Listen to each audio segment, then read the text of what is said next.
এজন্য আল্লাহ বললেন ওয়াদ-দুহা ওয়াল-লাইলি ইযা সাজা মা ওয়াদ্দা'আকা রাব্বুকা ওয়া মা ক্বালা ওয়ালাল আখিরাতু খায়রুল লাকা মিনাল উলা। এরপর আল্লাহ বললেন নবী ওয়ালাল আখিরাতু খায়রুল লাকা মিনাল উলা, and verily indeed the hereafter is far better for you than this dunya. এই দুনিয়ার যে আপনার জন্য আখিরাতটা অনেক দামি, খায়রুল লাকা মিনাল উলা, এই দুনিয়ার যে আখিরাতটা অনেক শ্রেষ্ঠ। এক আল্লাহ বললেন দুনিয়ার যে আখিরাত শ্রেষ্ঠ, আর এক আয়াতে আল্লাহ বললেন দুনিয়ার যে আখিরাত হলো স্থায়ী, ঠিক কি না?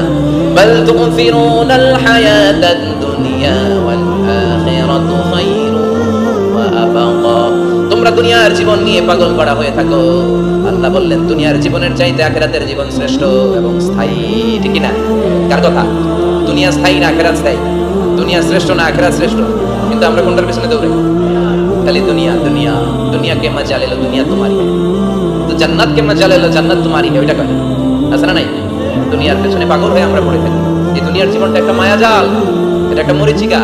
এই মরিচিকা, এই ধোঁকা, এই লালসা আর এই মায়াজালের পেছনে আমরা ছুটছি। ছুটতে ছুটতে হুট করে একবার কবরের ভিতরে ঢুকতে হবে। কথা বলেন, তখন আমাদের টনক নড়বে। এজন্য দুনিয়া মুমিনদের জন্য শ্রেষ্ঠ আর স্থায়ী জায়গা না। মুমিনের আসল জায়গা হচ্ছে আখিরাত। মুমিনের শান্তি আর কল্যাণের জায়গা হচ্ছে আখিরাত। জান্নাত হচ্ছে মুমিনের শেষ ঠিকানা। চিৎকার করে বলেন ঠিক কি না? সেটাই বিশ্বনবী বললেন, নবী কাফির মুশরিকদের কথা আপনি কান দিবেন না, ওদের কথায় হতাশ হবেন না, নিরাশ হবেন না, হাল ছাড়বেন না, ভরসা রাখবেন কার উপর? কারণ ওয়ালাল আখিরাতু খায়রুল লাকা মিনাল উলা। এই দুনিয়ার জীবন ক্ষণস্থায়ী জীবন, চিরকালীন জীবন হলো আখিরাত। নবীরে কিভাবে আশ্বাস দিতেছেন দেখছেন? অ্যাসিউরেন্স করতেছে, কনফার্মেশন। এই সূরাটা যে শান্তির সূরা, মোটিভেশনের সূরা, অনুপ্রেরণার সূরা, ইন্সপাইরেশন যে জায়গায়, প্রতিটা আয়াতে আপনি ইন্সপাইরেশন পাবেন। তো প্রতিটা আয়াতে আপনি উজ্জীবিত হবেন, সজীব হবেন, এনথিউসিয়াস্টিক এন্ড এনার্জেটিক হবেন, আপনি এনার্জি ফিরে পাবেন। আলহামদুলিল্লাহ পড়েন। এরপর বিশ্বনবী আরো খুশি করার জন্য আল্লাহ বললেন ওয়ালা সাউফা ইউতিকা রাব্বুকা ফাতারদা। ও নবী, অচিরে এমন এমন জিনিস আমি আপনারে দান করব, এগুলো পেয়ে আপনি খুশি হয়ে যাবে। কে বলে? কারে বলে? শুনতেছেন? বুঝতেছেন? কষ্ট হচ্ছে না তো? ওয়ালা সাউফা ইউতিকা রাব্বুকা ফাতারদা। অচিরে এমন এমন জিনিস আমি আল্লাহ আপনারে দান করব। ওরা আপনারে গালি দেয়, ওদের কথা আপনার মন খারাপ, আপনি হতাশ, ভয় পাবেন না, হতাশ হবেন না, নিরাশ হবেন না, আমার উপর ভরসা রাখেন না। এমন এমন জিনিস আমি আপনারে দেব, ফাতারদা, ওগুলো পেয়ে আপনি খুশি হয়ে যাবেন। সুবহানাল্লাহ পড়েন। আল্লাহর কাজে হলো বিশ্বনবীকে খুশি রাখা। Verily I'm going to give you something that will make you happy. এমন জিনিস আপনারা দেব, নবী আপনি খুশি হয়ে যাবেন। আল্লাহর কাজে হচ্ছে বিশ্বনবীকে খুশি রাখা। যেখানে বিশ্বনবীর মন খারাপ, ওইখানে বিশ্বনবীর আল্লাহ আছে না নাই? বিশ্বনবীর উপাধি দিয়েছেন আল্লাহ হাবিবুল্লাহ, কি দিয়েছে? আর সাইয়েদনা ইব্রাহিমের উপাধি খলিলুল্লাহ। দুইজনই আল্লাহর প্রিয়, দুইজনই উলুল আজমি মিনার রাসূল। কিন্তু খলিল মানেও বন্ধু, হাবিব মানেও বন্ধু। খলিল মানে এমন বন্ধু যেই বন্ধু আল্লাহরে খুশি করার জন্য কাজ করে, আর হাবিব মানে এমন বন্ধু যেই বন্ধুরে খুশি রাখার জন্য আল্লাহ নিজেই কাজ করে। ঈশান কি মান এই নবীর, আর ওই নবীরে গালি দেয়। এগুলো জাহান্নামের নরক, এটার ভিত্তি পরিচয়হীন জারদ সন্তান।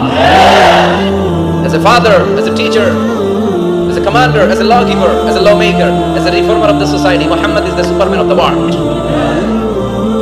Superman, উনি অসাধারণ ব্যক্তিত্ব, আনপ্যারালাল পার্সোনালিটি। ওনার জীবনে নিয়ে পড়া শুরু করলে এটা শেষ হয় না। বিয়ন্ডলেস, বাউন্ডলেস, বটমলেস, এটা তলাবিহীন সাগর। বিশ্বনবীর জীবনী একটা সাগর, কিন্তু সাগরের কি নাই? সুবহানাল্লাহ বলবেন না? এই বিশ্বনবীর খুশি রাখা কার কাজ?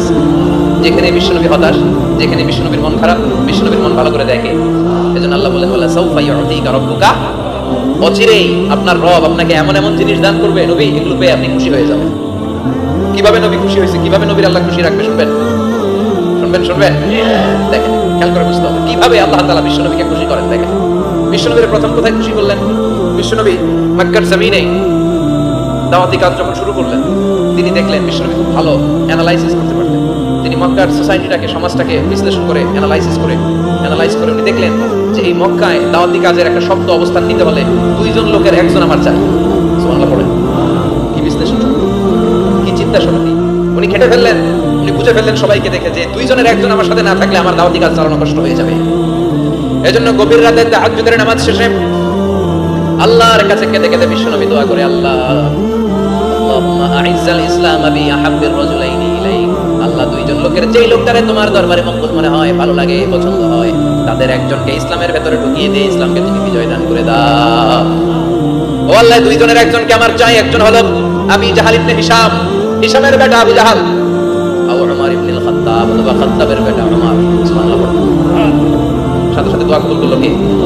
কার জন্য করলো? নাকি আবু জাহেলের জন্য? আবু জাহেলের চোখের সামনে পর্দা ছিল, ও পর্দা সরায় না, ওর অন্তরে পর্দা, ও পর্দা উঠে সত্যটা দেখতে চায় না, এজন্য ওর জন্য গোটা বিশ্ববাসীর আছে ঘৃণা।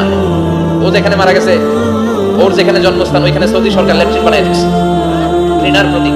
ওইখানে তো অন্য কিছু বানাইতে পারতো, ল্যাট্রিন বানাইতে যাবে কেন? গোটা বিশ্বের মানুষ যায় যেন এটা করাই দিয়ে আসতো।